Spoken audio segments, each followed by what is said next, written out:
Texas, Maryland, interesting non-conference game here where you have a mismatch in brand name, but maybe not necessarily on the field. If the two rosters fulfill their potential and Tom Herman makes the impact that we expect out of the gate, some people do. They are a 17-point favorite and probably too much for the Terps to handle. But Texas has obviously been slumping in recent years, 3 consecutive losing seasons. So this may be an interesting game in Austin. Yeah, I will say if Texas loses this game, it is not a great start for Tom Herman. Now, I'm not saying Texas is back. I don't think they are. I think they're, again, a 5-7 team. That's kind of, I think if we listen to Herman, he talks about the lack of tight end depth, that he doesn't have the quarterback he wants right now. Those kind of issues that they have, they're not going away. They're not just be able to gloss over them. That's going to cause them real problems. But Maryland is a game that they absolutely have to win. It's in Austin. They're the better team on paper.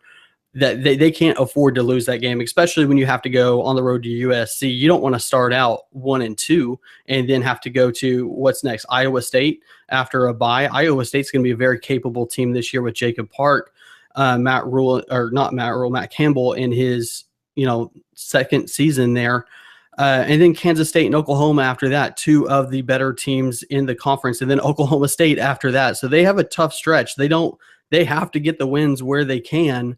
And Maryland's going to be a big game for them. That's going to kind of set the tone of what expectations should be for the Longhorns. If they lose that game, then they might only get 1 or 2 wins the rest of the year. It's going to be that tough for them. Yeah, unless 2017 is a disaster in Austin, people need to put the brakes on the expectations at Texas. It takes time to build a program, and although Tom Herman's not building one from the ground up, he has the resources, the facility, the money. He has even the talent on the roster to a large extent to implement your system, your approach, really gather your staff and implement the system where the kids are comfortable and they're working through the process. And it's all one direction for the entire unit. It takes time. So whether it's 9-3 this year, 6-6, or even a losing season, which I don't expect, I think people just need to disregard basically the win-loss record for Tom Herman this year.